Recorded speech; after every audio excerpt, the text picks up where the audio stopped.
Welcome to Nada Yada Island. We're back on the Nada Yada Island Confessions Show. Benny is about to tell us how he found two loves. Go ahead. Yeah, thanks to Metro, I found iPhone 12 and Apple Watch SE. At Metro, get the perfect match of both iPhone 12 with 5G and Apple Watch SE for only $99.99. You heard that right. Both for just $99.99. Holidays with Nada Yada Yada. Only at Metro by T-Mobile. Bring your number and ID, sign up for Metro Flex Plus, and add a watch line. Not available if you're with T-Mobile or been with Metro in the past 180 days. Limit 2 per account. Whether you're ordering wings for the game, whipping up a 7-layer dip, or ordering pizza, there's something about football that makes you want to eat. And this football season, Uber Eats has the best deals on game day food. No matter what you're craving, from 2-for-1 pizza to buy one, get one wings, Uber Eats will be dropping new deals each week, all season long. Uber Eats, official on-demand delivery partner of the NFL. Order now. Terms and conditions apply. See app for details. Time to work on your gift list with Black Friday deals at the Home Depot. Right now, get a select tool from top brands like Ryobi and Milwaukee for free when you buy a select battery kit. Choose from reciprocating saws, multi-tools, sanders, and more. Whether you're stocking up on power for your personal workshop or grabbing the perfect gift for someone else's.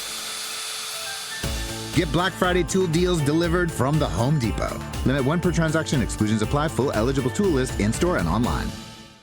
Thanks for choosing this free Anfield Index podcast. If you'd prefer to listen to this or any of our other shows without adverts, then now's the time to check out Anfield Index Pro. With AI Pro, you can supercharge your entire listening experience. You'll not only get all of our podcasts without the ads, but you'll have them far faster with our Quick Publish feature available exclusively for subscribers. AI Pro also puts you in the heart of our sound studio, with an option to listen to many of our shows live and interact with the podcasters in real time as the shows are recording.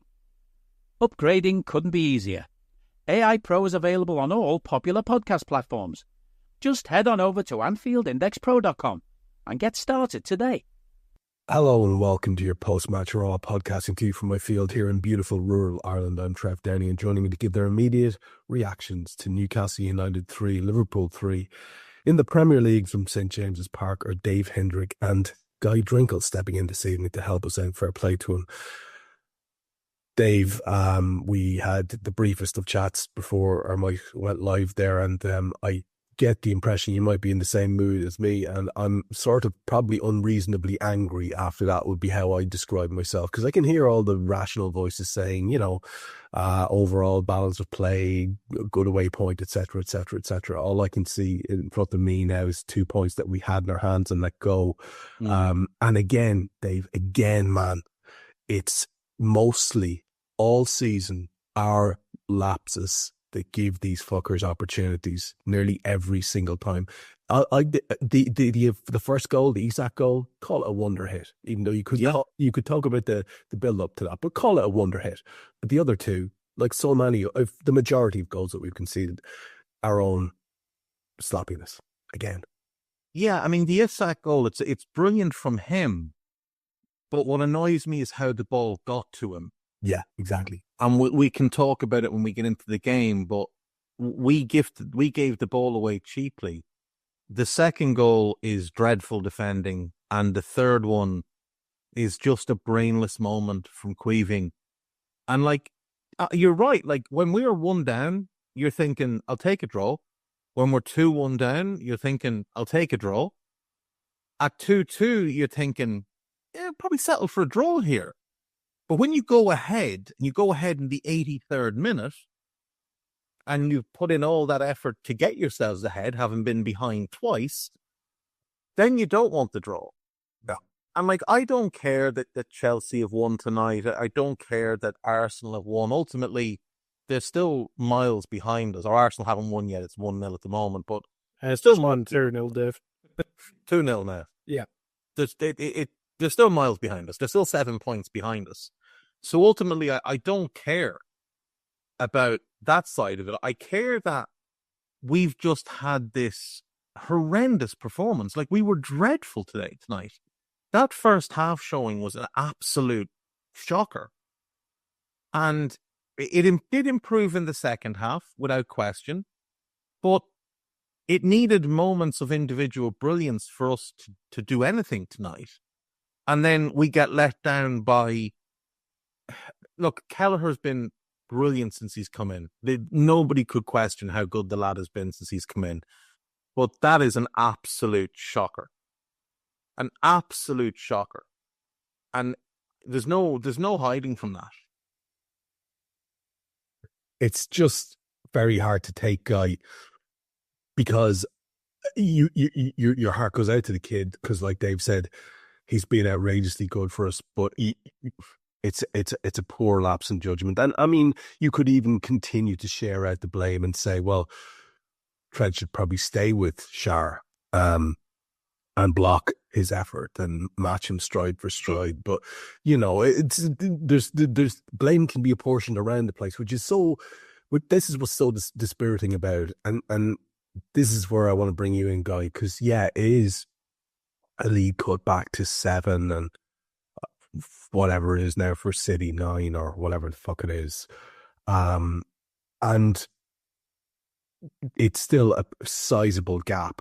But you just had a feeling that don't you, that we do need to kind of be perfect, and that was so far from perfect. We were loving the control of the Arne Slot era performances for the most part. We had no control in that game in the first half and for big portions of the second.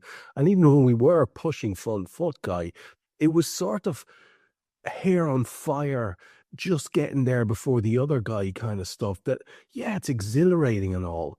But, you know, control was not a thing that I could see for vast portions of that game. And I guess that's what's most sort of distressing, because it's not like these games are going to get any easier, or the next one against our own local rivals at their place is going to be any easier either, because they'll have their tails up now and there'll be all the usual narrative and press nonsense about blood in the water about Liverpool. You know what it's going to be. So the build-up is going to be fucking intolerable now. Oh yeah, it's gonna be awful. But to be fair, Everton did just use up 7 months worth of goals in one game, so you know. Yeah. Sean Dyche is grounding every one of those players now. There's a fury if they scored 4 goals. Who went over 1-0 here, lads? It's a disgrace. Right. Yeah, that game was weird, wasn't it? It almost felt like late stage Klopp type of game, which was fun. And you could kind of forgive it because we were in transition and all that jazz. Whereas now we're so used to the control you mentioned there, and he just sat there like, I didn't miss that. I just did not miss that at all. Like, used to sound obviously annoyed and pissed off, and rightfully so. At the same time, I'm like, it is a good point. We fucked up at the end. Obviously, Kelleher will get onto it as we get there, but it is a massive error. But it's St James's Park on a pissing down, freezing cold night. God, I sound a bit Arsenal fan TV there going on about the weather. And never again. I don't think it's the worst result. I'm more pissed off about the performance than the result, to be honest. Yeah. I'm with you. Yeah, because I think we did. I know we normally start with the start now. I did think we did go a bit galaxy brain with the starting 11. Like, well, let's just pivot there. You brought us there. Let's go there. And just for the record, for the people who are listening to the show who didn't get a chance to see the game tonight, the Reds went with Kelleher, Gomez and Van Dijk at centre half, with Quansah at right back and Robertson at left. Gravenberch, McAllister and Jones were our midfield trio, with Salah, Nunez and Gakpo. I have an idea where you're going with this, but I'm very interested to hear if your Galaxy Brain comments line up with what I thought was a bit sort of wild about the first choice 11. Where are you driving that bus? It's definitely Quansah at right back. Like, I know it worked when he came on at right back against City. It's a very different situation when you're coming on against a very much defeated Man City side than starting again against a Newcastle side who've basically only turned up against the big sides this season. I think that was a bit daft. Like, Anthony Gordon's a player that I don't think many people on AI wanted us to sign or whatever, but starting Quansah against Anthony Gordon, who is their outlet, and Isak goes off onto the left-hand side. I just thought that was a bit too far. And I know we've seen the perks of not moving a player for the greater good with Gakpo, for instance, but Kwanzaa is never a fucking right back. He's never going to be a right back. Like, the only person, like, size-wise is probably Dan Burn, who's played full-back. And, yeah, it's just never. So I would have just started Gomez at right back. Obviously, Trent's only just come back from injury, and I'm guessing Bradley's the only ready. He's not really a youngster anymore, is he? I think we've loaned out quite a few of the younger full-backs, haven't we? So even then, I would have just started that. I would have started Szoboszlai as well, because their midfield is just three big lads. Like, even Gemaresh is a really technical, brilliant player, but he's still a tank of a human being, whereas I know Gravenberch he's not really that type of player. We need the running. I thought we needed the running power of Szoboszlai in that game, and I think we saw that when he came on. Yeah. And up front, I thought the front three was probably the right one. It's just Darwin especially didn't turn up, I don't think, which is basically a flip of a coin every fucking game anyway. So yeah, Galaxy Brain might have been too strong, but starting Kwanzaa at right back is something you'd probably do on Football Manager. Oh, I think that qualifies as Galaxy Brain. I have to say, I agree with you there entirely. I mean, yeah, your qualifier, yeah, that it's all very well coming on and filling in and doing a job. But, you know, I don't know, like, we were impressed with him for sure, but, like, I don't know that that's necessarily a super tactic when you know the guy's going to be under pressure. And again, I don't even necessarily think that was the biggest issue of all. Darwin's the luckiest little human in the world that he managed to finish that game. I don't understand it. I just don't understand it. He had an absolute shocker from minute one, and it wasn't about him not trying. But it was just nothing was going right for the lad at all, and it got worse and worse and worse as the match went on. And as we had more and more tooth in our attack, I just don't understand how you don't have a returning Harvey Elliott thrown in as well. Let's just go for this, Dave. I know you'll want to comment on the Liverpool lineup, so we'll give you your opportunity to do that, and then we'll pivot out of that, you and I, to talk about the Newcastle team tonight. Yeah, I mean, I agree with Guy. Like, I think with Kwanzaa, yeah, he came on and did well against Doku, but Doku still got round him a couple of times. The thing with Doku is Doku doesn't know what to do once he gets past the man, so he just cuts back invariably. Like, Doku needs everything on his right foot, so when Kwanzaa showed him down the line and he went down the line, he then just turned back and let Kwanzaa get back in front of him a couple of times. He did very well, though. Like, there's no doubt João Kwanzaa came on and did well. Anthony Gordon's different, though. Like, Doku's a much more gifted footballer than Gordon. Like, he's got quicker feet. He's probably a little bit quicker, a little bit faster. He's a better dribbler. But Anthony Gordon, while being limited, he's purposeful. So if he gets by you, he's not turning back. He's either going to cut across in front of you, he's going to look for something off his left foot, or he's going to let you run into the back of him, and he's going to dive. And, like, let's be honest, Anthony Gordon didn't do a ton tonight. He scored a goal, which is the result of poor defending, and he dived a few times. And other than that, he missed a sitter, and I don't really think he did a whole lot else. Like, he worked hard off the ball, but it's not like he was a constant threat. But he does provide that direct running that Kwanzaa is going to struggle with, because Gordon is much quicker than him. I thought the bigger issue in the defensive line was Joe. I didn't think Joe played. I thought Joe was really poor, if we're honest. And, like, again, but with guys, as Guy said, I would have played them in the other positions. I think the ones would have been better. Now, no, Szoboszlai should have started. I don't have an issue with Gomez starting, but for me, I would have been looking at that and thinking Newcastle are all about size and power in midfield. So let's go Gravenberch, McAllister, and Szoboszlai, and have, because a midfield of Gravenberch, McAllister, and Jones, there's no foot speed in that midfield.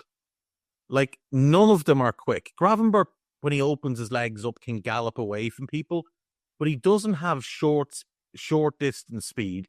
Neither does Jones, neither does McAllister. And if you look at that midfield of Newcastle, like Tonali's just a little ratter running around booting people, but he's endlessly energetic. Guimaraes is a big, big individual, and Joelinton's a tank, and he's shit. Yeah, but he's a protected species. Joelinton is a protected species. Clev, in this podcast, we're going to take a break, and we're going to talk with Andy fucking Madley. Yeah, because that is an absolute shambles of a performance. We'll bring that prick in for a nice little bit of a focus on the first shit decision that we come across in the match, because the way that he refereed the two teams was spectacularly different than anyone who says otherwise. And by the way, I didn't lean into that. None of us have made that as part of our opening comments at all. We're not going to say that's not why they didn't win the game. We were shit. So we were shit. We were just shit. But, that's fine. But he absolutely did cost us. He booked points. Three of our players today for their first foul. And he let Joelinton commit 4 or 5 fouls. Fucking war crimes. Yeah, and a couple of them weren't even given as free kicks. He absolutely went through the back of Szoboszlai over by the corner flag. In the corner flag, and he walks away with the ball. And he walks away with the ball, and it's play on, apparently, because you're allowed to just go through the back of them. His that should have been an automatic yellow card. That ends with a Gordon shot, unless I'm mistaken. It's absolutely fucking ridiculous. Anyway, I said we'll get back to it. But we'll get back to it. Chelsea, not Chelsea, fucking Newcastle tonight. I mean, I'll be perfectly honest with you. Every time I look at Eddie Howe, I have this feeling I want to shout spoofer at the television, and it's not fair. Because he is doing a decent job, and he has done a decent job in the past at Bournemouth. But I just had that feeling spoofer, and I was thinking, right, if the fact that he's still there shows that the Newcastle project is not firing on all cylinders like they would hope it was. They haven't started to throw silly money at the wall, but they have managed to get in some really, really talented footballers, and they do seem to have quite a few decent homegrown lads, and they do seem to have a good squad there. So you have to give credit where it's due. And tonight they went with Nick Pope, who's a very, very good goalkeeper. Let's be honest. Livramento and Hall are a fine pair of fullbacks. Sharon Byrne are very, very serviceable centre halves for the Premier League. Again, big lads. Tonali, Guimaraes and Joelinton, you've just mentioned them. The fact that they are both serviceable in terms of being units, and also can play a bit. And with Murphy and Gordon and Isaac, you've got a proper threat there. Murphy can count himself unlucky not to have scored tonight. Gordon will probably think he's unlucky not to have scored tonight. And Isak, like the lad who wasn't playing, by the way, was absolutely tremendous with the every occasion he got the ball. I thought he looks a right player, that lad. Like, let's be properly honest about it. And on the bench, they can bring on the likes of Longstaff, of Willock, of Harvey Barnes, Wilson. They've also got Almiron on there, and Kelly and Dubravka. It's a very, very solid squad. Just not where I thought they'd be in terms of their development, considering the huge amounts of money that's behind that club. Yeah, I mean, they've managed their resources pretty poorly. You know, they've made signings that were unnecessary. You know, you sign Anthony Gordon for 40 million. Why do you then go and sign Harvey Barnes, who plays in exactly the same position, for 45 or 35 or whatever it was? And then as a result of doing that, you end up having to sell Yankuba Minta, who would be the ideal player on the right of your front three. You know, you sign Bruno Guimaraes, he's been amazing for you. Then you go and you sign Sandro Tonali for 55 million, who predominantly wants to play the same position as Guimaraes.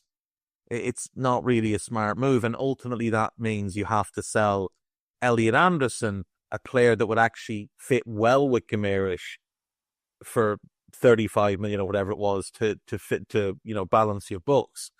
Look, I think Eddie Howe's done a good job there overall, considering where they were when he took over. I think he's a limited manager. I think there's a ceiling on what he can get you. And it wouldn't surprise me if after this season Newcastle decide we're going to go and look for a bigger fish. we're going to go and see if Julian Nagelsmann is interested in this job, or if, one of the top up-and-coming young managers like Sebastian Hoeneß is interested in this job. But credit to Eddie Howe, like he's definitely going to get another good job off the back of this one. It may even be the England job. I look at that Newcastle team tonight, and I really like both fullbacks. I think Livramento and Hole, there's a lot to like about them and their upside. They're both very young. There's some similarities to our fullback pairing, in that Lewis Hole is a midfielder who's, moved back to left back in his youth career. He's a playmaker more than an overlapper, kind of like a Trent. And then Livramento's an overlapping up and down fullback, kind of like a Robbo. And I think ultimately they'll prove to be good buys. They're missing Botman tonight. Dan Burn steps in. He's a big rock, is what he is. Fabian Schär is a decent player next to him. Like you said earlier, Nick Pope's a good goalkeeper. The midfield three, Guimaraes and Tonali they're both really good, but they overlap quite a bit. And I don't really like that midfield. I'm just never going to warm to Joelinton. Like, he's just a thug. And all he does is go around booting people and playing rugby. And he never gets booked. He is a protected species. There's some weird thing with Brazilians that come into this league, because Fernandinho was like this. Now, Fernandinho was really good, but he'd get away with 6 and 7 fouls a game as well. He was just better at it. Joelinton doesn't even hide it. He just literally boots a lad right up the hoop and walks away. Yeah, he crashed into Gravenberch, left him in a bowl on the ground in the first half, and doesn't even get, and stays on the ground rubbing his shoulder. And the referee just lets him away. Like, it's just nonsense. The front three, I mean, look, Jacob Murphy's, he is what he is. He's a decent squad player, not a whole lot more. Anthony Gordon thrives in transition. And because we were going to have most of the ball tonight, they were going to have counter-attacking opportunities. And that's really where he had some joy. Isak is a star, though. Like, Isak and Guimaraes are by far the two best players they have on the pitch tonight. And the two you'd actually take into our team immediately. Because Guimaraes at the base of our midfield would improve us, and Isak as our 9 would give us an absolutely lethal attack. The other top player they have is Sven Botman. Obviously, he's not there tonight. But it's a strong team. It's about as strong as they can go. They're not missing anybody other than Botman, who's been out since the middle of last season. So I was a bit surprised Isak started. But, we know now that managers just lie all the time about injuries and different things. So clearly he was fine. But yeah, I mean, look, it's their strongest available 11 without question. It's their strongest 11 if Botman is back in for Byrne. That's it. That's what they've got. And with all that said, does that bring you around to just echo a bit of what Guy said? That that kind of more traditional way of looking at things. We're winning the league by a bit of a gap here, and we don't want to see anyone touch that gap. But the more traditional way of looking at things, which is that represents a decent point. Do you find yourself warming up to that concept yet? No, we've won 5 for the last 6 games up there. They lost at home this season to Brighton, who had 1 shot on goal, and Nottingham Forest. Like, they're not a good team. They're in the bottom half for a reason. Looking for a pickup truck to get just about anything done? Look no further. The Chevy Silverado EV isn't just the most powerful Silverado ever, with next-level towing capability and technology. It also offers game-changing versatility with the available multi-flex midgate and tailgate, which means Silverado EV helps you carry large, bulky, and oddly shaped items up to nearly 11 feet in length. Chevrolet. Together, let's drive. Visit Chevrolet.com to learn more. This year, Santa's bringing the power of Energizer into his workshop. Whoa, the Energizer Bunny's got so much power. Wait, he's powered up all the toys. I think that means we're done for the year. I love this bunny. He's the hardest working helper the North Pole has ever seen. And he wants all your gifts to have the power of the #1 longest lasting AA battery. So this holiday season, stock up on Santa's and the elves' favorite battery, Energizer Ultimate Lithium. At Sierra, discover top workout gear at incredible prices, which might lead to another discovery. Your headphones haven't been connected this whole time. Awkward. Discover top brands at unexpectedly low prices. Sierra, let's get moving.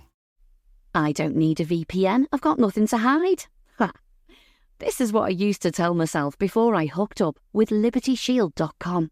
Not only is my home internet now fully encrypted, but I can now access all the websites I want, whenever I want, and do so from absolutely anywhere.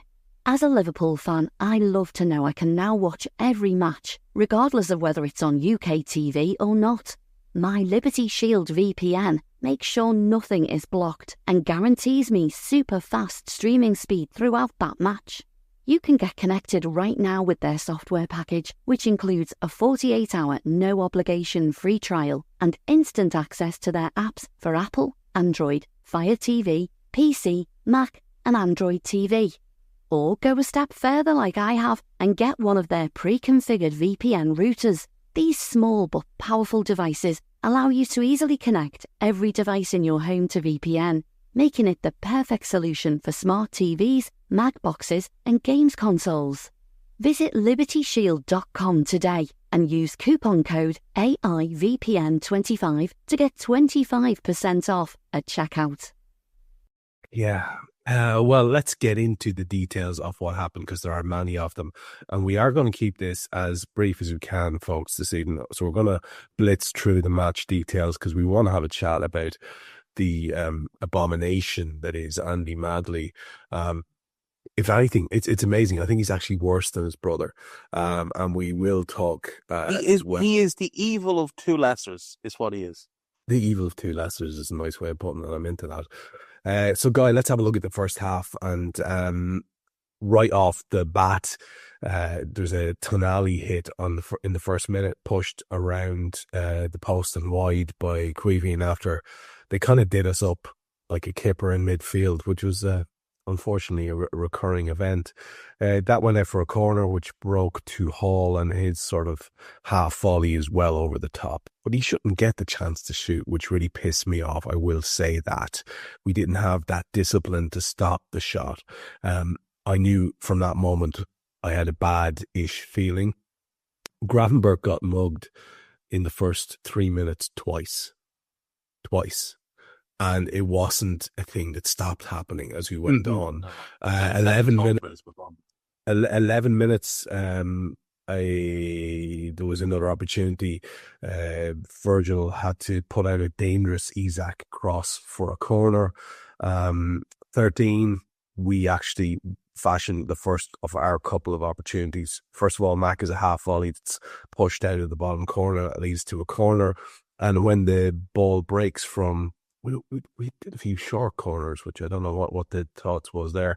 When the ball broke again to McAllister, he's a vicious left foot hits the base of the post and goes out. Now, I think he caught a nick on the way, but Andy Madley, in the first of his shitty decisions, did not, and it was no corner given. Darwin was fouled in 16 minutes as we broke away, I thought, but no, nothing from Madley on 19 minutes.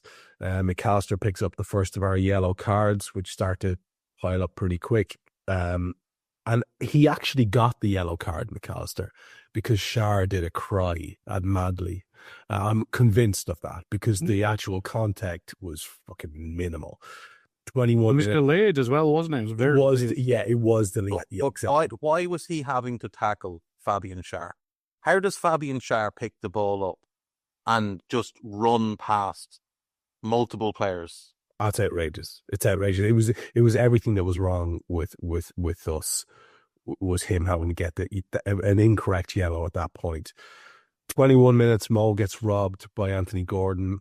Isak found Murphy on the right, and Murphy hits the ball from right to left, back across the face goal, hits the base of the post. 22 minutes, Guimaraes has an effort after Isak does really well, probably beats about like 3 or 4 of our lads effectively over on the left, squares the ball, and Guimaraes' effort isn't great. And then on 24, Cody did rob Livramento. He cut in. He had a shot deflected. It went out for a corner. So that's about the 24, 25 minute mark. Let's just pause it there because I want to let you in to say whatever you want to get in to say. And you and I will take it up to the go-ahead goal for them on 34 minutes in a minute. So up to that point, anything you want to chat about? My main thing is, and everything stems from it, was the performance of the midfield. And you could probably extend this to the entire half, maybe all of the game, to be fair. It definitely improved in the second half, but we'll come on to it, obviously. But the midfield just didn't offer anything on the ball, off the ball, defensively. We mentioned Gravenberch there, how basically all season he's been the first pass from Van Dijk to him, he turns and we start attacks that way. Obviously, we have McAllister and Jones to do that, but that's been the main pass, has been Van Dijk into Gravenberch and he turns into space. That was just not existent in this game at all, especially in this first half. It's probably the first time this season I've seen Gravenberch rattled. Like I think he's had a couple games where he's not been like the perfect 10 out of 10 as he's portrayed, but I think this was the first game this season where he was actively awful. Yeah. I think he just got rattled by the physicality, especially of Joe Linton, which sometimes. I think Joe Linton giving him a wedgie for half the half. Yeah. Probably a factor. That's probably the main factor, but we know the Premier League's got awful referees and it's got loads of midfielders who are just fugged. You do have to deal with it at times, and I think he just kind of, I don't know, lost concentration, lost confidence maybe for that first half especially.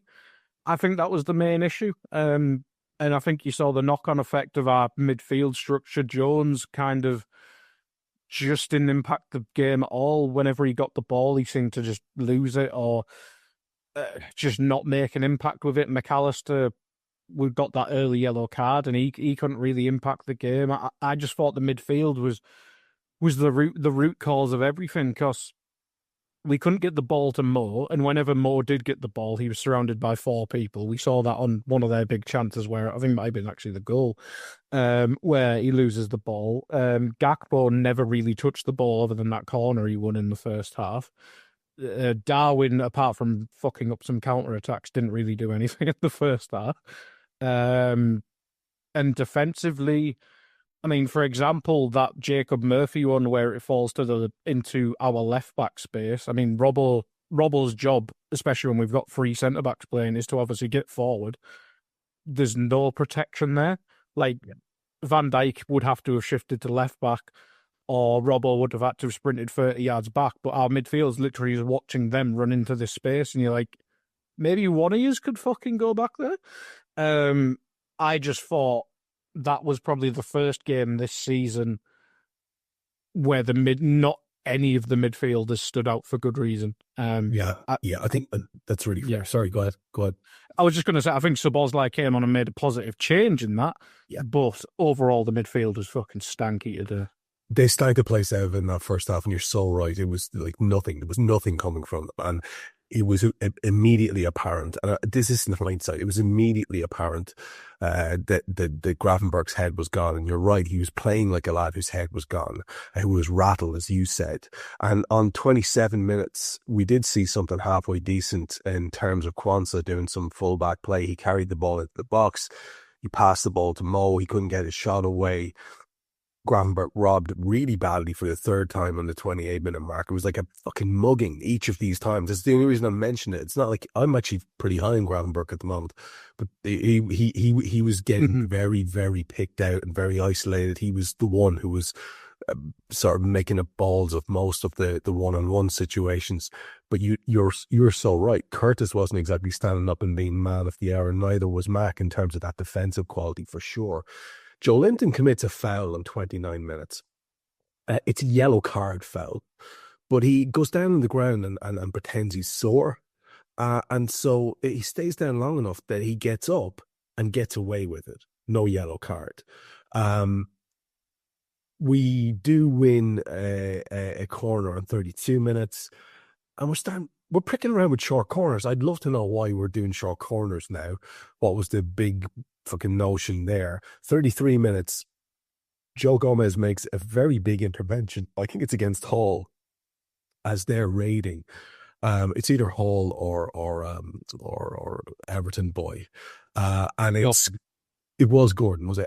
It's kind of depressing, right? Because Gordon's almost in, and Joe gets a foot across, and it's enough to put the whole thing off. But it's still like we're wide open again, and It's not exactly a Connor Bradley versus Mbappe tackle by Joe either. It's just kind of a foot in, and God, it's depressing. And they go 1-0 up on 34 minutes, and it's Isak, and nobody saw this fucking coming because it was just the midfield being shit again and not providing any cover. So the ball comes in to Isak, and he's got Virgil kind of on the turn, so he does turn him, and he fashions a bit of space for himself. He's well outside the box, and he batters a goal past Queeveen.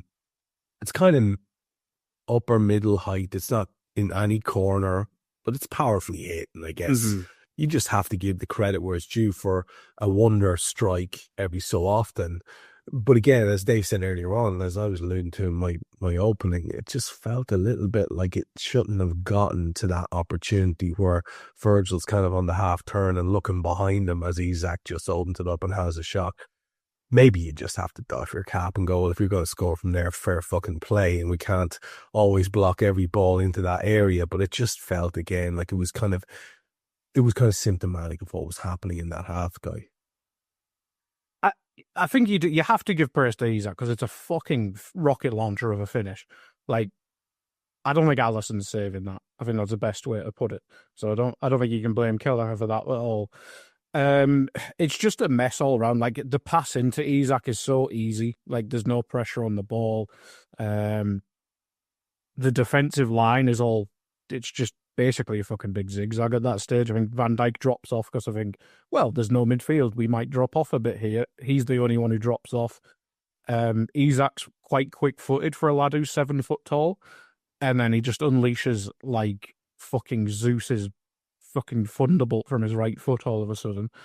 It's just a mess all around. Like, Van Dijk could probably do better individually, but systemically, just all over the place. Like, I could literally just edit what I just said about the midfield and just put it back in there. But Gomez doesn't drop off, Kwanzaa doesn't drop off, Robbo doesn't come round to help. It's just, I think it's just a collection of shit, basically. So I'm just looking at that goal right now, right? Right. We have the ball. We have an opportunity to take a bit of a sting out of it because they've had a couple of moments of pressure and they've had a couple of half-decent chances. Mm-hmm.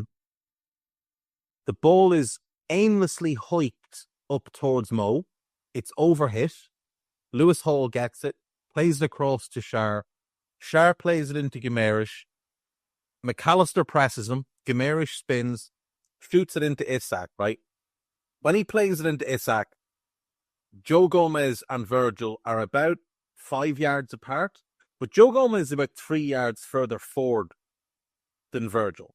So the ball is played on the angle into where Joe should be on Virgil's blind side. So Virgil has to turn around, and as he turns, Isak goes the other way. And he just, like, it is an unbelievable hit. But the issue here is, number one, Joe Gomez's positioning, because even if Isak leaves that ball, Tonali is running onto it. Like, it's shot in, and if Isak leaves it, Tonali runs onto it because Gomez is the wrong side of him as well. But the bigger issue for me is the fact that we have the ball. We have an opportunity here to just take the sting out of this game, which is starting to get a little bit topsy-turvy on us, and we don't take it. We hoof it aimlessly.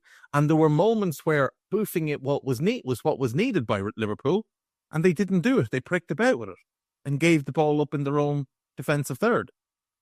Like, this is just a mental lapse by a Liverpool player playing that poor pass or poor attempted pass.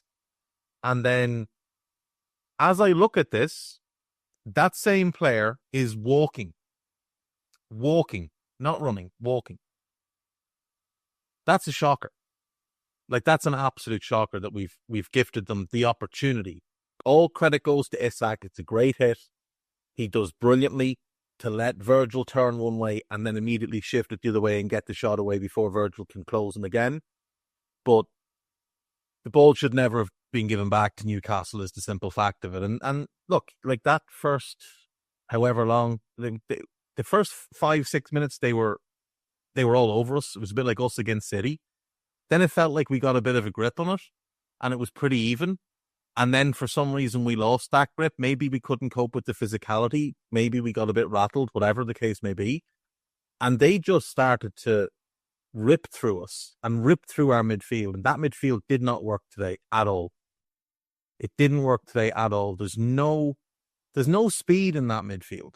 And that was a major issue because they were running off the back of our midfield. And when players run off the back of you, even if you're quicker than them, like if you're marginally quicker than them, if they have a 2 or 3 yard advantage, they're going to stay the far side of you. It's very hard to get back goal side of somebody like that. It strikes me that there's one other way in which a midfield could possibly cope with that if it didn't have natural pace, which is to have these lads, they call them defensive midfielders. Yeah. You know them lads. If you had one of them, I don't know, maybe it's worth thinking about for the lads when we're going to have them booking window again. Pricks. Exactly. If we had one of them, this goal probably doesn't happen. The McAllister yellow card doesn't happen, which affected how he played for about 15 minutes. So, yeah, I mean, look, we've been saying it all along. Look, Ryan Gravenberch is having a good season. He's had more bad games than people are willing to accept. He was really good against City. He was absolutely fucking abysmal tonight. And his attitude stank because it was him that gave the ball away for that goal. It was him that then walked across rather than trying to run. That's what I'm saying. His head was gone, Dave. His head was gone from early in the game, and you could just see it. And it does happen. And anyone who says it doesn't happen obviously never played a game of football in their fucking lives. On 37 minutes, we are rattled. Joe Gomez is struggling. We're under pressure. He lets Gordon in on Queevy, he tries to back pass it. It's fucking appalling effort. It's careless is what it is from Joe.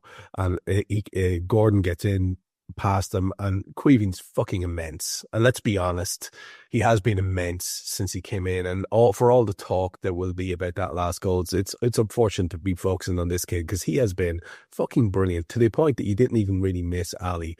And that's another, because if they scored there, it could have gotten humiliating for us because we were that bad in the first half. They might have gone in 3-0, never mind 2. Virgil kind of checked Gordon with a little bit of a step across at one point, which was by far the highlight of the first half for me. He went down with a sore face. VAR had to check it, apparently. Murphy has another dig from distance on 39 minutes. Bonsa picks up a yellow on 41, pulling back Guimaraes. Joe Linton hits one over the top on 42. There's a deflection, a corner. 44, Gravenberch picks up a yellow. Why not? On the back of a fucking absolutely appalling first half. He might as well get a yellow as well, holding on to Joe Linton, of all people. 3 minutes are added. There was a late corner, which came from Quanta stopping a Gordon cross. But Dave, I'm sure there might be one other aspect of that first half you want to mention. And this is as good a time as any, although there are controversial decisions in the second half for sure that actually maybe we'll save for that because I didn't see any replays of the penalty shouts. But if you have anything else to talk about just briefly in the first half, and then you and will no, shot it a second. I think we've done enough on the first, because it's been that's good. You can raise that, calling people names if we. That's where yeah, that's where I am as well. I'm on the verge of calling people names. I actually apologies there if I offended any FSG fans by being quite frustrated that the pricks haven't sorted out contracts and signed as a defensive midfielder, because I know you're not supposed to say that. And a bit of defensive depth wouldn't go amiss either. It offends the cultists. Sorry about that, lads. No changes at the start of the second half, Dave, which is a serious favour to some of the lot who stank the park out for the first half. Quanta did well versus Hall in 48 minutes, and before you know it, on 50, we are 1-1. It's Curtis. It's a glorious first-time swept finish to the roof of the net after Mo did really well, cutting in from the left as usual, setting him with an outside-the-foot pass, beautiful assist. And Curtis, to be fair, there's a lot on for that finish, Dave. That's not an easy take. It's a wonder finish. Hey guys, it's Eddie Gibbs from Anfield Index here. I hope you're enjoying this podcast, and I'm sorry to call time on the show before it ends. In the current climate, it's tougher than ever before to offer podcasts for free. At Anfield Index, we produce over 75 free shows every month, which I'm confident is unparalleled in the LFC sphere. Whilst we'd love to offer everything for free, the production costs now make this impossible. That said, we don't want to follow the model of other channels and lock all of our content behind a paywall. So what we've decided to do is to continue offering every show for free, but cut that offering to 30 minutes on our longer shows. So to get all of our shows in full and enjoy the best of everything we have to offer, we really hope you'll consider supporting the channel and signing up at AnfieldIndexPro.com. For about the price of 1 cup of coffee, you'll get every podcast in full with 0 ads. You'll also get access to our LFC VIP community, where you can enjoy live podcasts, engage with our podcasters, and chat with other Reds in real time. So that website again, AnfieldIndexPro.com. Join today. This podcast is part of the Sports Social Podcast Network.